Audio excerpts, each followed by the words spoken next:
Je vous salue dans le nom précieux de notre Seigneur et Sauveur Jésus-Christ. Et aussi, je salue tous nos internautes, tous nos frères et sœurs qui nous écoutent présentement, qui nous suivent sur les réseaux sociaux. Que la grâce et la paix de notre Seigneur et Sauveur Jésus-Christ soient avec vous tous et aussi avec nous tous. Amen. Maintenant, je vais lire le passage qui nous concerne aujourd'hui et les versets qui nous concernent en ce qui a trait au message de la parole de Dieu aujourd'hui dans 1 Corinthiens chapitre 3. C'est à partir du verset 10 au verset 15. Et soit dit en passant, le titre du message, c'est « Le service chrétien et sa récompense ». 1 Corinthiens 3, verset 10 à 15. Selon la grâce de Dieu qui m'a été donnée, j'ai posé le fondement comme un sage architecte et un autre bâtit dessus. Mais que chacun prenne garde à la manière dont il bâtit dessus. Car personne ne peut poser un autre fondement que celui qui a été posé, savoir Jésus-Christ. Or, si quelqu'un bâtit sur ce fondement avec de l'or, de l'argent, des pierres précieuses, du bois, du foin, du chaume, l'œuvre de chacun sera manifestée. Car le jour la fera connaître, parce qu'elle se révélera dans le feu, et le feu éprouvera ce qu'est l'œuvre de chacun. Si l'œuvre bâtie par quelqu'un sur le fondement subsiste, il recevra une récompense. Si l'œuvre de quelqu'un est consumée, il perdra sa récompense. Pour lui, il sera sauvé, mais comme au travers du feu. Que l'Assemblée de Dieu dise. Amen. Merci. Asseyez-vous. Le service chrétien et sa récompense. C'est un message devant lequel tous les chrétiens devraient quand même trembler. C'est vrai que pas trembler pour aller dans l'enfer éternel. Non, pas du tout. Mais cependant, nous aurons à rendre compte devant le tribunal de Jésus-Christ lui-même, en tant que chrétien, en tant qu'enfant de Dieu, pour la façon dont nous avons servi le Seigneur. Amen. C'est pour cette raison que le titre, c'est « Le service chrétien et sa récompense ». Il faut comprendre bien que Jésus-Christ est le seul fondement de l'Église. C'est ce que nous avons appris depuis longtemps. Jésus-Christ, le seul fondement, d'après le verset 11. Car personne ne peut poser un autre fondement que celui qui a été posé, savoir Jésus-Christ. Et malheureusement, dans la vie chrétienne, fort souvent, il y a deux sortes de constructions. Pourtant, sur un même fondement. Deux sortes de constructions. Et leurs résultats finaux, on voit qu'est-ce qui arrive finalement. D'après les versets 12 au verset 15. Mais ce que je veux vous dire, je veux vous rassurer aussi là-dessus, c'est que la Bible, dans un premier temps, affirme que tous les rachetés échapperont à la condamnation éternelle. Amen. Amen. Tous les rachetés échapperont à la condamnation éternelle, à l'enfer éternel. Dans Jean chapitre 5, verset 24, Jésus-Christ aussi l'a expliqué, parce que nous allons voir plusieurs points. Et dans Jean chapitre 5, verset 24, Jésus-Christ, lorsqu'il parlait à la foule, 2000 ans de cela, les disciples y étaient aussi. Chapitre 5, verset 24, il a dit, en vérité, parce que en vérité c'est un mot hébreu, dans la langue hébraïque et araméenne de Jésus-Christ à l'époque, qui signifie Amen, Amen, que nous traduisons en français en vérité, par en vérité, c'est-à-dire sans l'ombre d'un doute, c'est ce qu'il veut dire. Je vous le dis, celui qui écoute ma parole et qui croit à celui qui m'a envoyé, à la vie éternelle, et ne vient point en jugement, mais il est passé de la mort à la vie. Amen. Amen. Mais il n'y a pas de contradiction entre ce texte que Jésus-Christ, ce passage, ce verset que Jésus-Christ a cité devant la foule 2000 ans de cela en Israël, avec l'enseignement ou les enseignements que l'apôtre Paul apporte sur le tribunal, le fameux tribunal de Jésus-Christ, Bema en grec, qui veut dire la comparution devant le tribunal de Jésus-Christ. C'est vrai que nous allons tous échapper à la condamnation éternelle. Qu'est-ce que Jésus-Christ voulait dire ici lorsqu'il disait « En vérité, je vous le dis, celui qui écoute ma parole et qui croit à celui qui m'a envoyé à la vie éternelle et ne vient point d'un jugement, mais il est passé de la mort à la vie. » Quelle sorte de jugement Jésus-Christ est en train de parler ici? Mais plutôt, il s'agit du jugement du grand trône blanc, décrit dans Apocalypse chapitre 20, là où tous les perdus, tous les damnés, tous les condamnés, qui ne voulaient rien savoir de Jésus-Christ, qui ne voulaient pas l'accepter comme leur sauveur et Seigneur personnel, jusqu'à leur mort, finalement, ils vont comparaître devant ce dernier, le tout dernier tribunal de l'univers, le grand trône blanc dans Apocalypse 20. Nous allons voir ça après. Mais pour l'instant, on veut se concentrer sur les enseignements au préalable que je veux vous donner. Ici, dans 1 Corinthiens chapitre 11, versets 31 et 32, nous venons de prendre la Sainte Seine. Dans 1 Corinthiens 11, versets 31 et 32, l'apôtre Paul nous dit, si nous nous jugions nous-mêmes, nous ne serions pas jugés. C'est quand il s'agit des problèmes dans notre vie, ou du moins des choses qui clochent dans ma vie et dans la vôtre, on ne veut pas régler ces choses-là avec l'aide du Saint-Esprit, avec l'aide de Dieu, pour pouvoir participer dans la Sainte Seine, au repas du Seigneur, pour être toujours, constamment en communion avec lui, aussi avec nos frères et sœurs. À ce moment-là, il y a un problème. C'est nous qui amenons ce problème dans notre vie spirituelle à ce moment-là. Le fait que nous vivons dans cette rébellion, nous voulons faire à notre tête, nous ne voulons pas régler ce problème, et puis ça traîne dans notre vie pendant un bon bout de temps, alors à ce moment-là, Dieu intervient. Et c'est pour cette raison que le verset 31 dit, si nous nous jugions nous-mêmes, nous ne serions pas jugés. Pas pour aller en enfer. Mais quand nous sommes jugés, nous sommes châtiés, voilà. Parce que nous ne voulons pas régler ce problème par nous-mêmes.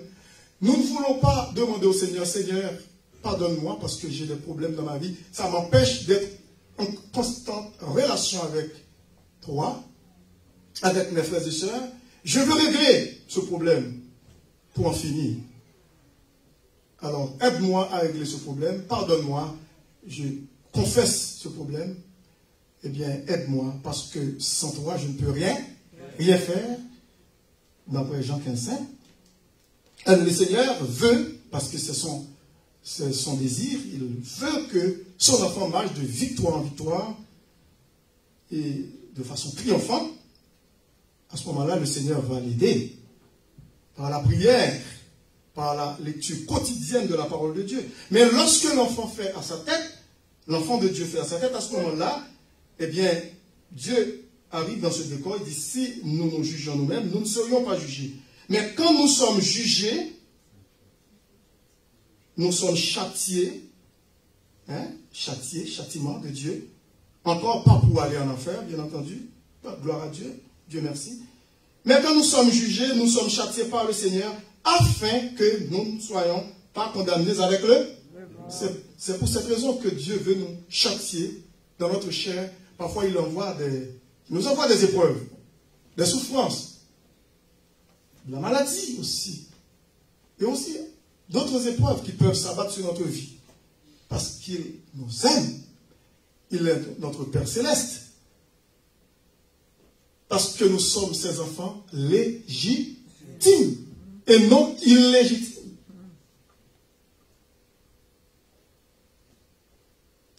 Il y avait pas mal de problèmes dans l'église de Corinthe, parce que s'il y avait une église qui donnait pas mal de mots de tête à l'apôtre Paul, c'était l'église de Corinthe. Une église qui était très charnelle. Il y avait d'autres églises qui lui donnaient pas mal de problèmes, mais l'église de Corinthe était un échantillon. il y avait pas mal de problèmes avec ces chrétiens charnels. Oui, la Bible nous affirme que nous allons échapper à la condamnation éternelle. Parce que nous n'allons pas être condamnés avec le monde, d'après Apocalypse 20, devant le grand trône blanc. Parce que si vous êtes posté devant le grand trône blanc, c'est irréversible. Qu'est-ce que vous faites là? Ça va être trop tard. Ça va être trop tard. C'est pour cette raison qu'il y a le tribunal de Christ pour les enfants de Dieu. Les enfants de Dieu. Amen. Amen. C'est ça. Il y a une différence entre le tribunal de Jésus-Christ et le grand trône blanc. Le tribunal de Christ, c'est pour vous et moi. Pour nous châtier. Pour nous aider à marcher d'une manière convenable pour le Seigneur. Mais le grand trône blanc, c'est pour les gens qui ne connaissent pas Dieu. Ce tribunal, c'est jusqu'à la fin. À la fin de la consommation de toutes choses. Les païens qui refusent de croire et accepter Jésus-Christ vont comparaître devant ce grand trône blanc.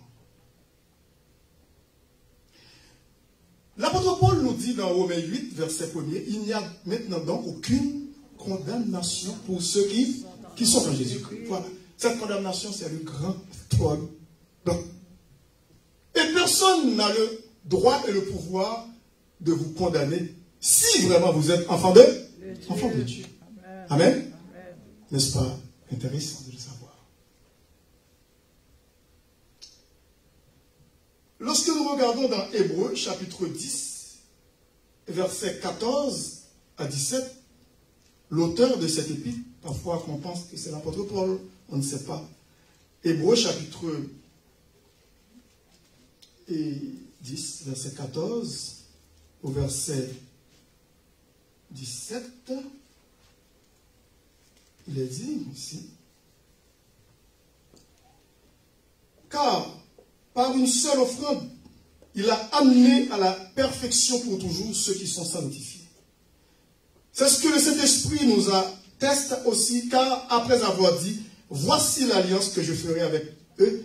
Après ces jours-là, dit le Seigneur, je mettrai mes lois dans leur cœur et je les écrirai dans leur esprit. Il ajoute, et je ne me souviendrai plus de leurs péchés ni de leurs iniquités. Amen. C'est la parole du Seigneur. Cependant, les croyants seront jugés eux aussi. Lorsque nous regardons dans 1 Jean chapitre 4, verset 17, l'apôtre Jean, chapitre 1 Jean, chapitre 4, verset 17, il est dit, tel il est, tel nous sommes aussi dans ce monde. C'est en cela que l'amour est parfait en nous, afin que nous ayons de l'assurance au jour du jugement. Il ne faut pas l'assimiler avec le jugement du grand homme. C'est pas pareil, c'est pas la même chose. C'est lorsque nous aurons à comparaître devant le tribunal de Christ. Vous êtes là? Bon. Dans 1 Corinthiens 4, verset 1 à 5, on veut quand même le faire sous forme d'étude pour que vous puissiez aussi en prendre note si vous voulez. Dans 1 Corinthiens chapitre 4, on va voir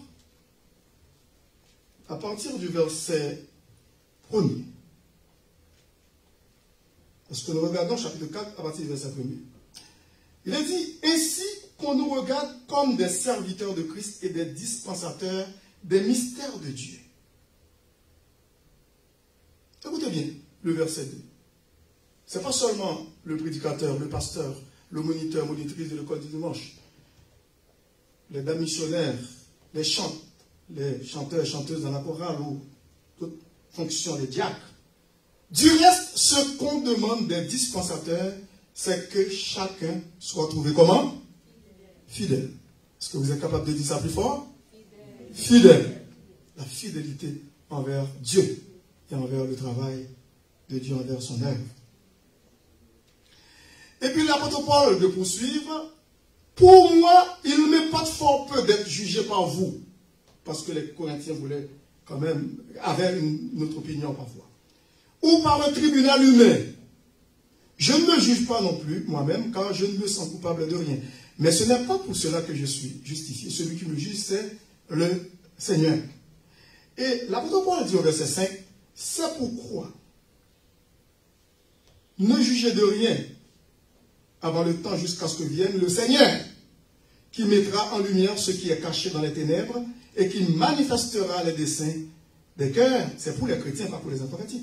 Alors chacun recevra de Dieu la louange qui lui sera due. Est-ce que vous êtes là? Bon, ça c'est pour les chrétiens. Lorsque nous regardons dans 2 Corinthiens chapitre 5 verset 10, maintenant c'est la deuxième épître de Corinthiens. Chapitre 5 verset 10. Il est dit, je vais vous lire ce verset 10.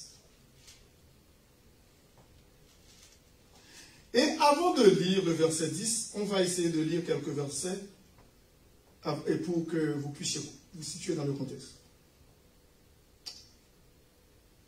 Et je vais commencer au verset 1er. Nous savons en effet que si c'est tant le corps que nous possédons maintenant, tant et que si cette temple où nous habitons sur la terre est détruite, la vieillesse, le dépérissement, nous avons dans le ciel un édifice qui est l'ouvrage de Dieu, une demeure éternelle qui n'a pas été faite de main d'homme. Amen. Un corps glorieux. Aussi, nous gémissons dans cette temple, dans ce corps. Écoutez, désirons revêtir notre domicile céleste parce que nous aimerions aller plus vite. Si du moins nous sommes trouvés vêtus et non pas nus, je veux dire si nous sommes vêtus par la justice, le vêtement de justice de Jésus-Christ, si nous sommes des enfants de Dieu. Car tandis que nous sommes dans cette temple, nous gémissons accablés parce que nous voulons non pas nous dépouiller, mais nous revêtir afin que ce qui est mortel soit englouti par la vie. Et celui qui nous a formés pour cela, c'est Dieu qui nous a donné les arts de l'esprit. Nous sommes donc toujours pleins de confiance. Et nous savons qu'en demeurant dans ce corps, nous demeurons loin du Seigneur. Nous sommes encore ici-bas. Car nous marchons par la foi et non par la vue. Nous sommes pleins de confiance. Et nous aimons mieux quitter ce corps. Ça devrait être le désir de tout chrétien. Nous sommes pleins de confiance et nous aimons mieux quitter ce corps et demeurer auprès du Seigneur. C'est pour cela aussi que nous nous efforçons de lui être agréables, soit que nous demeurions dans ce corps, sur cette terre, soit que nous le quittions. Pourquoi? Car il nous faut, comment? J'aimerais que vous lisiez ça avec moi. Car il nous faut tous comparaître, tous les chrétiens, sans distinction, tous les chrétiens de tous les temps, l'apôtre Paul, Pierre et tous les Abraham, Isaac, Jacob, Moïse, Daniel et tout, Pasteur Level, vous tous ici. Car il nous faut tous comparaître devant le tribunal de Christ, pas le grand trône blanc. Gloire à Dieu pour ça. Mais devant le tribunal de Christ, afin que chacun reçoive quoi? Voilà. Selon le bien ou le mal qu'il aura fait étant dans... Selon le bien ou le mal qu'il aura fait. C'est pour cette raison que j'aimerais que tous les chrétiens comprennent cela. Quand il y a des gens qui donnent du trouble dans l'assemblée de Dieu, il faut penser à ça. Vous allez comparaître un jour. Il y aura une perte de récompense même depuis sur la terre. Parce que vous n'avez pas su bien marcher avec le Seigneur, faire épanouir, fructifier son œuvre. Car il nous faut tous, sans distinction, toutes les races, toutes les nationalités, toutes les nations chrétiennes, bien entendu, les gens de quelques nations que vous appartenez, dont vous appartenez. Car il nous faut tous comparaître devant le tribunal de Christ, afin que chacun reçoive le bien ou le mal qu'il aura fait étant dans son corps. Maintenant, nous allons aborder des points. Après la lecture de ce texte, d'après 1 Corinthiens 3, versets 10 à 15 que nous avons lu au préalable, précédemment. Le chrétien négligent court le risque de subir les pertes ou les dommages énumérés ci-après. Tout d'abord, un sentiment de honte lors de la venue de Christ. Un sentiment de honte lors de la venue de Christ. Est-ce que quelqu'un peut mettre ça pour moi? 2 Timothée 2, verset 15.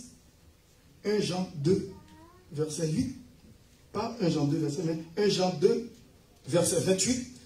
Tout d'abord, on commence par 2 Timothée 2, verset 15. Nous allons voir, et vous pouvez prendre une note, et vous pouvez écrire cela. Ça va vous être utile pour votre étude personnelle à la maison. Efface-toi, Timothée, parce que Timothée était un jeune pasteur, un jeune prédicateur, un enfant dans la foi pour l'apôtre Paul. Il était pasteur de l'église d'Éphèse. Vous êtes là avec moi? Timothée. Timothée se sentait un petit peu parfois incapable. Semble-t-il, il était un petit peu timide, parce que l'apôtre Paul pouvait lui dire dans 2 Timothée 1,7, ce n'est pas un esprit de timidité que le Seigneur nous donne, mais un esprit de force, d'amour et de sagesse. Alors, Timothée était jeune parce qu'il était un petit peu influencé par des vieillards dans l'église des adultes. Et l'apôtre Paul ici, dans 2 Timothée, chapitre 2, verset 15, dit, Timothée, en tant que jeune ouvrier, jeune pasteur de l'église d'Éphèse, efforce-toi de te présenter devant Dieu. Comment? Comme un homme éprouvé. Il passe par des épreuves, qui est mûri, qui a de la maturité, qui a souffert pour l'œuvre de Dieu, qui aime le Seigneur, qui a subi pas mal d'attaques de l'ennemi, mais qui est resté fort, faible. Amen.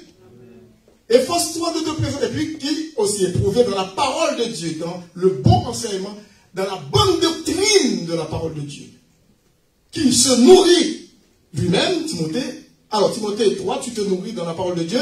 Tu es un exemple, tu dois être un exemple, un témoignage vivant pour l'église de Jésus-Christ, pour les gens de ce monde, les gens qui ne connaissent pas Jésus-Christ. Efforce-toi de te présenter devant Dieu comme un homme éprouvé. Un ouvrier qui n'a point à rougir. À la place de rougir, qu'est-ce que vous mettrez? Honte. La honte. Comme un homme éprouvé qui n'a point à rougir. Qui n'aura point honte lorsqu'il sera devant le tribunal de Christ. Qui dispense droitement, prêcher la parole de Dieu, faire l'étude biblique, enseigner la parole de Dieu, droitement, selon la vérité. Est-ce que vous êtes là? C'est le boulot de tous les prédicateurs, de tous les pasteurs. Et aussi, tous les chrétiens doivent être éprouvés aussi. Lorsque nous regardons dans Jean, c'est ça qu'est-ce que nous avons dit dans 1 Jean 2, verset 28. 1 Jean 2, verset 28. Et nous allons voir qu'est-ce que cet apôtre dit. Et maintenant, petits enfants, vous voyez, il s'adresse à vous et moi. Nous sommes enfants de Dieu. Et maintenant, petits enfants, demeurez en lui, en Jésus-Christ, afin que lorsqu'il paraîtra, nous ayons de l'assurance et qu'à son avènement, nous ne soyons pas confus confus. C'est pas pour aller en enfer, mais confus. Et loin. Il y a un deuxième point à considérer après un sentiment de honte lors de la venue de Jésus-Christ, lorsque nous allons comparaître devant le tribunal de Christ. Il y aura une perte de travail, une perte de vie de travail aussi pour Dieu. Parce qu'il y a des chrétiens qui passent presque toute leur vie à niaiser. Est-ce que vous êtes là? Ouais. Ils négligent leur vie spirituelle, ils négligent la prière, ils négligent l'étude de la parole de Dieu, l'étude quotidienne, pour les faire grandir. Ils négligent la communion fraternelle, ils négligent aussi la fraction du pain, la Sainte Seine. Ils négligent l'évangélisation. Ils ne saisissent pas le moment opportun pour faire de bonnes choses. Ils traînent. Ce sont des chrétiens, parfois, il y a des doutes. Parfois, c'est le Seigneur qui le sait. Mais parfois, on a toujours l'impression que est-ce que ces gens ont compris le sacrifice de la croix de Christ. Et c'est ce que nous avons vu dans 1 Corinthiens chapitre 3, où l'apôtre Paul, à partir du verset 12 au verset 15, il a dit, « Or, si quelqu'un bâtit sur ce fondement avec de l'or, c'est bon? Est-ce que l'or c'est bon? Amen. De l'argent, est-ce que c'est bon? Des pierres précieuses, est-ce que c'est bon? Du bois. Du foin. Du chaume. C'est de la paille. Est-ce que ça peut résister au feu? Non. Ah, voilà. Faites attention de la manière dont vous et moi, faisons attention de la manière dont nous construisons notre vie spirituelle, qui veut dire dans la façon de servir le Seigneur pendant que nous marchons avec le Seigneur. Parfois, nous mélangeons l'or, l'argent, les pierres précieuses avec quoi? Du bois, du foin et du chaume. Ça ne va pas résister. Il y a 3 qualités matérielles. Les 3 premiers sont vraiment intéressants. C'est merveilleux. L'or, l'argent et les pierres précieuses. Mais les 3 autres, il faut jeter ça à la poubelle. Qu'est-ce que vous allez faire avec? Du bois, du foin, du chaume, c'est quoi? Quand il y a un incendie, ça va partir en fumée. C'est la même chose pour notre vie spirituelle. Avec quoi vous allez comparer? Avec quoi nous allons comparer devant le tribunal de Christ? Avec du bois, du foin, du chaume. Il n'y a pas de récompense. Oui, nous sommes sauvés. Oui, nous serons sauvés. Mais comme au travers du feu. Vous vous souvenez de l'autre? Et même sa femme. La femme de l'autre.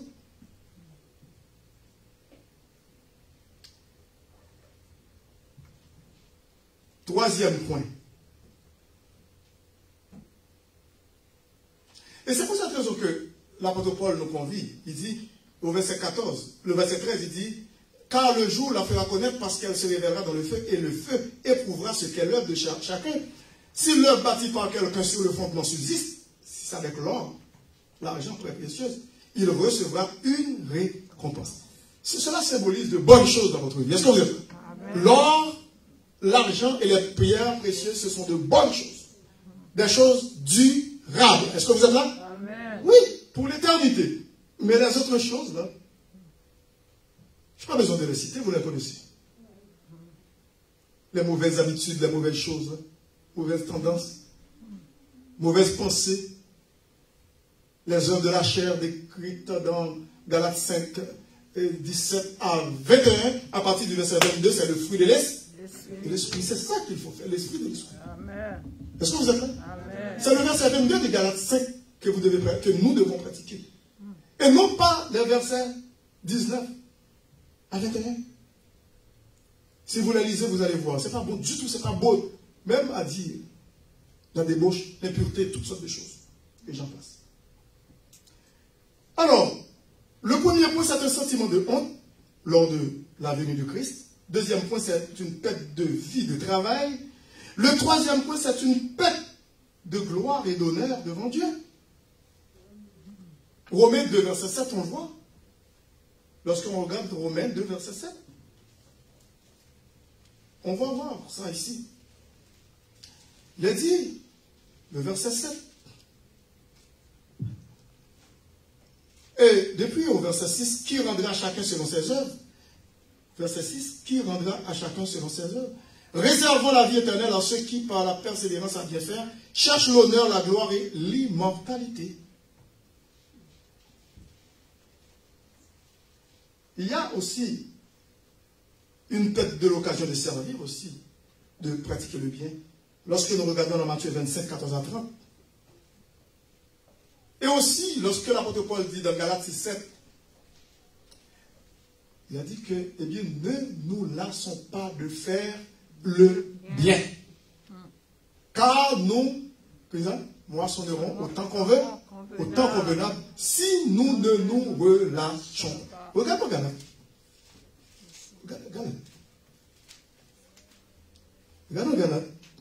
Chapitre 6. Regardez là. Verset 9. Ne nous lassons pas de faire le bien, car nous moissonnerons autant convenable. Oui. Si nous ne nous relâchons pas. Ensuite, ainsi donc, pendant que nous en avons l'occasion, pratiquons le bien envers tous. Qu'est-ce que ça veut dire envers tous? Seulement les chrétiens? Tout le monde. Mais, et surtout, principalement envers les chrétiens. Voilà. Nous devons pratiquer envers tous, mais il faut avoir un œil pour nos frères et. Est-ce que Dieu n'est pas bon pour tous? Est-ce qu'il ne fait pas lever le soleil pour tout le monde? Les méchants, les kidnappeurs, tout le monde? Les bandits, les criminels, les dictateurs, les despotes de ce monde? Oui, les avares, les voleurs, les menteurs, les adultères, les rebelles. Il fait lever le soleil sur tous les méchants, sur tous les chrétiens aussi. Mais il a une faveur particulière pour vous et moi. Amen. Amen. Amen. Il y a une grâce spéciale pour vous et moi. Amen. Amen. Amen. Non, c'est ça. Ainsi donc, pendant que nous en avons l'occasion, pratiquons le bien envers tous. Et surtout, principalement, envers les frères et sœurs dans la foi. Lorsque nous regardons dans Ecclésiaste chapitre 11, qu'est-ce que Ecclésiaste dit de Salomon? Dans Ecclésiaste chapitre 11, voilà, c'est déjà là, c'est le cas. L'Ecclésiaste dit, c'est Salomon qui dit, jette ton pain sur la face des eaux, car avec le temps, tu le retrouveras comme récompense. Ce que tu envoies, que tu donnes aux gens, avec le temps, tu vas récolter ce que tu as donné aux gens. Parfois, tu ne récoltes pas à la même personne, de la même personne que tu as donné, mais Dieu envoie une autre personne pour vous bénir. Oui. Parfois, vous attendez à ce que vous, comment dirais-je, recevez l'appareil, vous avez l'appareil de la même personne à qui vous avez donné. Franchement, ce n'est pas comme ça Dieu fait les choses. Parfois, et puis il vous demande aussi de bénir les autres. Une personne en particulier, pourtant c'est d'autres personnes qui vont vous bénir à sa place. Amen. Jette ton pain sur la face des eaux, car avec le temps tu le retrouveras.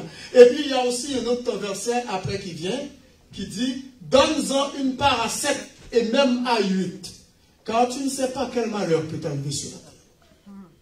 Faites du bien. Est-ce que vous êtes là? Amen. Pendant le tremblement de terre qui a eu lieu, le séisme qui a secoué Haïti, à 2 reprises, en 2010, c'est 2010, et aussi cette année, eh bien, on profite de faire du bien.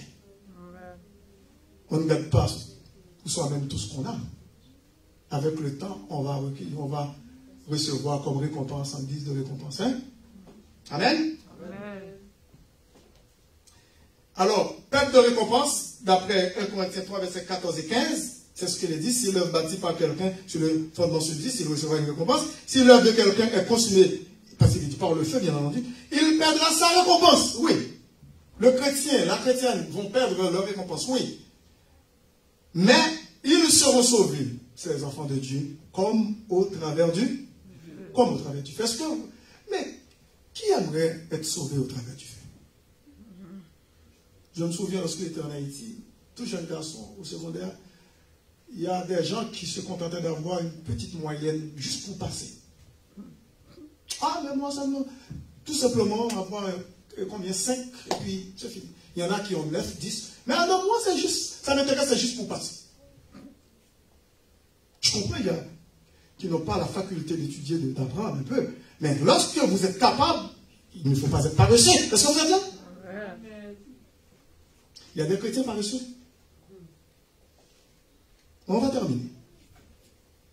Il y a des chrétiens paresseux. Des chrétiennes paresseuses. C'est pour cette raison qu'on voit des chrétiens nains, des chrétiennes naines. Les nains. C'est ça, ils ne grandissent pas.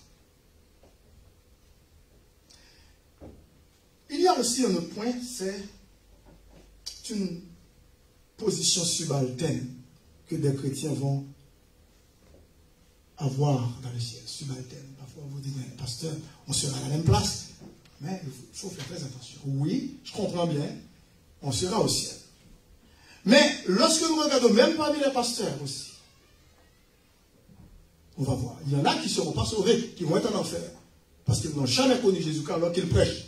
Mais il y en a qui sont sauvés, mais qui ne prêchent pas de la bonne façon. Il y en aura qui vont perdre leur récompense, c'est sûr. Comme tous les chrétiens. Tous les chrétiens qui ne veulent pas travailler pour le Seigneur. Lorsque nous regardons dans Matthieu 5, verset 19, dans Matthieu chapitre 5, verset 19, Jésus-Christ a dit ici, écoutez bien, on peut regarder ça, dans Matthieu 5, verset 19. Et c'est ça, Matthieu 5, verset, voilà, merci. Celui donc qui supprimera l'un de ses plus petits commandements. Vous savez bien que ça veut dire supprimer. Effacer pour enseigner votre affaire. Celui donc qui supprimera l'un de ses plus petits commandements et qui enseignera aux hommes à faire de même sera appelé le plus petit dans le royaume de Dieu. Vous êtes là? Ah? Il faut réfléchir. Mais celui qui les observera, qui veut dire les commandements de Dieu, qui les observera, celui-là sera appelé grand dans le royaume de Dieu. Est-ce que vous êtes là? Vous voyez la vérité là? Il y aura des grands pasteurs qui avaient des milliers de personnes. Ils seront petits dans le royaume de Dieu. Il y en a qui vont être en enfer, c'est sûr, parce qu'ils n'ont jamais connu Jésus. Mais les gens, des serviteurs de Dieu, des pasteurs, des gens qui ont de grandes cathédrales, de grandes églises, il faut faire très attention. Oui, on peut être grand pasteur, mais on est fidèle. C'est ça qui est important. Mais si on était fidèle, même lorsque vous avez une multitude de personnes, ça ne dit rien. Est-ce que vous êtes là? C'est la fidélité qui compte dans l'œuvre du Seigneur. Même si un pasteur a 15 brebis devant lui, c'est la fidélité qui compte. C'est comme s'il avait des milliers. C'est la fidélité qui compte pour Dieu. Il ne va pas dire que vous avez des milliers. Non, c'est est-ce que vous étiez fidèle? C'est la fidélité. Est-ce que vous êtes là? C'est ça. Alors, que le Seigneur nous aide. Il y a d'autres points à apporter, mais aujourd'hui c'est terminé. Et souvenez-vous pour le dernier verset que je vais vous donner, dans 2 Timothée chapitre 4, versets 7 et 8, là où l'apôtre Paul dit, j'ai combattu le bon combat. Alléluia. J'ai achevé la course et j'ai gardé la foi. Voilà. C'est un grand combattant, un bon combattant de la foi, un homme fidèle. Et depuis sur la terre avant sa mort, il savait qu'il avait déjà sa récompense. Écoutez, qu'est-ce qu'il va dire après? J'ai combattu le bon combat, j'ai achevé la course, j'ai gardé la foi et désormais, la couronne de justice m'est réservée. Depuis sur la terre, il le sait. Le Seigneur, le juste juge, me la donnera dans ce jour-là. Et non seulement à moi, mais encore à tous les enfants de Dieu, et à tous ceux qui auront aimé l'avènement du Seigneur. Est-ce que vous aimez l'avènement du Seigneur? Amen. Vous avez peur qu'il revienne parce que vous n'avez rien fait jusqu'à maintenant? Vous n'aimeriez pas qu'il vienne? Vous aurez préféré de rester dans cette terre maudite, cette vie maudite, au lieu de partir plus tôt parce que vous n'avez pas travaillé? Amen. Que le Seigneur nous aide à marcher d'une manière victorieuse pour lui. Qu'il nous aide à nous raccrocher à lui. Et comment dirais-je, à nous attacher à lui. En tant que le verset, nous qui sommes les sarments, les branches, afin que nous puissions porter beaucoup de fruits. C'est ce que la parole de Dieu nous convient de faire. Dans 1 Corinthiens 15, 58, pour terminer, ainsi mes frères bien-aimés, mes frères et sœurs bien-aimés, soyons fermes, inébranlables, travaillant de mieux en mieux à l'œuvre du Seigneur. On peut le voir dans 1 Corinthiens 15, 58, c'est le dernier verset pour terminer avant de prier. 1 Corinthiens 15, verset 58. Ok, je vais le dire pour vous.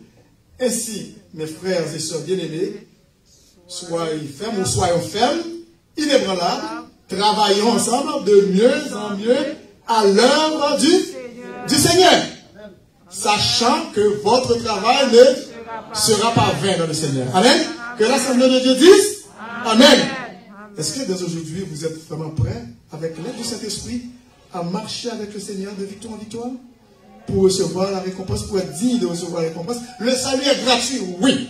Nous n'avons rien à faire pour recevoir le salut éternel, parce que la parole de Dieu nous fait comprendre dans Éphésiens chapitre 2, verset 8, car c'est par la grâce que nous sommes sauvés, par le moyen de la foi, et cela ne vient pas de nous, c'est le don de Dieu. Ce n'est point par les œuvres, afin que personne ne se glorifie. Personne n'aura sujet à se glorifier, parce que c'est une œuvre salvatrice, gratuite, sur la croix, par le sang de Jésus. Mais cependant, pour obtenir la récompense, il faudra travailler pour elle. C'est ce que vous êtes là? Que le Seigneur vous bénisse. Maintenant, je vais prier pour les gens qui m'ont entendu, qui n'ont pas encore reçu Jésus dans leur cœur, les gens qui sont sur les réseaux sociaux, qui m'écoutent, et même parmi nous, s'il y a quelqu'un qui n'a pas encore. Vous allez répéter: Seigneur Jésus, je viens devant toi aujourd'hui pour te demander pardon pour mes péchés. Aussi longtemps, j'ignorais, Père Saint, le sacrifice que tu as fait pour moi sur la croix. Je te demande pardon pour ma rébellion, ma désobéissance envers toi pendant des années. Maintenant, je veux te recevoir dans mon cœur comme mon sauveur et Seigneur personnel. Seigneur Jésus, entre dans ma vie, fais de moi un enfant de Dieu par ton Saint-Esprit pour l'éternité. Merci. Alors, sachez que si la prière que vous venez de faire avec moi, vous êtes sincère, vous avez déjà la vie éternelle. Amen. Pour terminer maintenant, nous allons terminer par la prière. Père Saint, nous te remercions pour ce moment passé dans ta sainte présence. Merci pour le temps de louange, merci pour le repas du Seigneur, pour les offrandes recueillies, pour l'avancement de ton règne. Et merci aussi pour ta parole. Nous te prions de nous aider à mettre en pratique ta parole pour marcher d'une manière agréable et simple devant toi jusqu'au retour de Jésus-Christ, jusqu'à l'enlèvement de l'Église. Nous te prions ainsi avec le pardon de nos péchés, dans le nom précieux de ton Fils Jésus, lui qui vit et qui règne au siècle des siècles. Amen. L'Assemblée de Dieu dise. C'était votre serviteur, pasteur Jean de Bellejeune, qui vous dit au revoir et à la prochaine. Bonne semaine.